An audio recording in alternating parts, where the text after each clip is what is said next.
Leadership किस तरह पढ़ी लिखी है और लीडरशिप कितनी आदर्शवादी है, ये डिसाइड करती है कि उसकी आवाम, जो उसका फॉलोअर है, वो कितने आदर्शवादी है।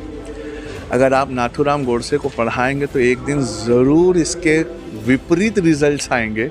बोया पेड़ बबूल का तो आम कहाँ से होए, ये कहावत एक दिन ज़रूर होगी, आप बबूल ही काटोगे।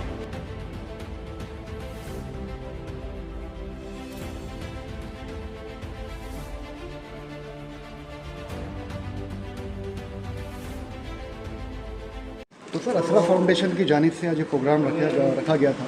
बच्चों ने मजमून नवीसी पे वर्क किया, ख्वाजा गरीब नवाज़ की पूरी हिस्ट्री उन्होंने पढ़ी हुई है। अभी सबसे पहला सवाल तो सर, इतिहास जानने की अहमियत, इस पे हम चाहेंगे 2 मिनट में थोड़ा बताएं। देखिए, एक बड़ा खुशगवार सा माहौल पैदा हो रहा है इस कौम में। उर्स के मौके पर एसे का कंपटीशन हो रहा है, कैरियर काउंसलिंग का प्रोग्राम हो रहा है। कैरियर की फ़िक्र और इल्म एक ऐसी ख़ास चीज़ है जो लोगों को जोड़ती है, जो उनमें इत्तेहाद को पैदा करती है। आज हम इसका सिग्निफिकेंस उतना ना समझ पाएँ, लेकिन इसके असरात हमें 4-5 साल में दिखने लगेंगे। एजुकेशन और हेल्थ के फील्ड में किया गया काम बड़ी धीरे धीरे वो दिखाई देता है, लेकिन जब उसके पक्के असरात आते हैं तो वो नस्लों दर नस्लों को फ़ायदा पहुंचाते हैं। तो असरा फाउंडेशन की एक सबसे बड़ी मुबारकबाद ये है कि जनाब फ़िरोज़ साहब के अंडर में, हमारे शोएब भाई के अंडर में कैरियर काउंसलिंग का हर हफ्ते का ये जो प्रोग्राम शुरू हो गया है, ये एक बहुत शानदार चीज़ है। असल कल छत्रपति शिवाजी जयंती थी। अब सोशल मीडिया पे ऐसा सालों से हम देख रहे हैं, छत्रपति शिवाजी महाराज को मुस्लिम विरोधी बना के पेश किया जाता है। लेकिन अभी पिछले हफ्ते न्यूज़ अलार्म हमारा ये चैनल है, इसके तरफ से हमने कई इतिहासकारों के इंटरव्यू लिए, प्रोफेसर के इंटरव्यू लिए, तो हमें पता चला छत्रपति शिवाजी की सेना में तो कई सारे मुस्लिम सेनानी थे। और अहमदाबाद का एक केस हम आपको बताना चाहेंगे। उसमें एक स्कूल में स्पीच कंपटीशन रखा गया था, जिसमें बच्चों को स्पीच देना था। उसमें से एक टॉपिक था नथुराम गोडसे हमारे आदर्श या हीरो। तो कई सारे 5वीं से लेकर तो 8वीं तक के बच्चों ने इस पर स्पीचेस दिया।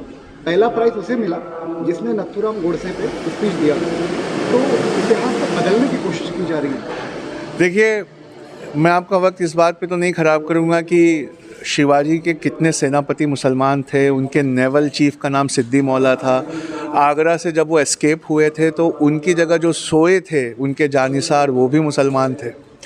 लेकिन मैं आपको एक शिवाजी का बड़ा इसेंशियल मैसेज जो मुस्लिम कम्युनिटी को मानना चाहिए वो सुनाता हूँ।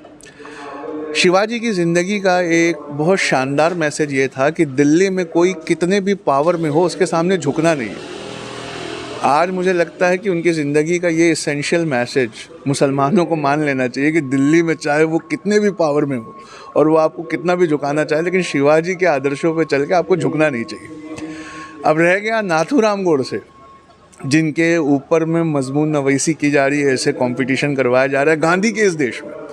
इसीलिए सिंगापुर के प्राइम मिनिस्टर ने 3 दिन पहले एक स्पीच की सिंगापुर की पार्लियामेंट में, जिसमें उन्होंने कहा कि नेहरू के भारत को हमने क्या क्या कर दिया, और मुझे पूरा डर है कि किसी दिन सिंगापुर ऐसा ना हो जाए। जिन्ना ने जब बाल गंगाधर तिलक को छुड़वाया था, तो बाल गंगाधर तिलक जो इसी महाराष्ट्र के थे, उन्होंने जिन्ना से एक बात कही थी, लीडरशिप किस तरह पढ़ी लिखी है और लीडरशिप कितनी आदर्शवादी है, ये डिसाइड करती है कि उसकी आवाम, जो उसका फॉलोअर है, वो कितने आदर्शवादी है। अगर आप नाथूराम गोडसे को पढ़ाएंगे तो एक दिन ज़रूर इसके विपरीत रिजल्ट्स आएंगे। बोया पेड़ बबूल का तो आम कहाँ से होए, ये कहावत एक दिन ज़रूर होगी, आप बबूल ही काटोगे। मुस्लिम युवाओं को क्या पैगाम देना चाहेंगे जो कि इतिहास पढ़ते भी नहीं है और इतिहास वाले वीडियो देखते भी नहीं हैं?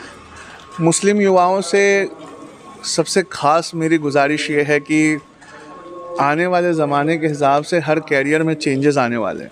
उन चेंजेस को समझकर अपने कैरियर को उस तरह पलटाने की अभी बहुत ज़रूरत है। एक एग्ज़ाम्पल इसका यूँ ले सकते हैं कि अगर आपकी गोश्त बेचने की दुकान है तो गोश्त में होम डिलीवरी लीशियस की आ गई है। आपकी होम डिलीवरी कब आएगी, इस बात का मार्केट को आज भी इंतज़ार। अगर आप गाड़ी बनाने वाले मैकेनिक हैं तो इलेक्ट्रिक व्हीकल हमारे डोर्स पर नॉकिंग कर रहे हैं। थोड़े ही दिनों में पेट्रोल से चलने वाला इंजन और पेट्रोल की गाड़ियाँ बंद हो जाएंगी और सारी दुनिया में इलेक्ट्रिक व्हीकल आ जाए। क्या आप इससे सस्ता चार्जर बनाकर हर जगह चार्जिंग पॉइंट लगा सकते हैं? ये सवाल दुनिया अब अपने युवाओं से पूछ रही है। और मुसलमान, जैसे आपने कहा, दो तस्वीरें हैं।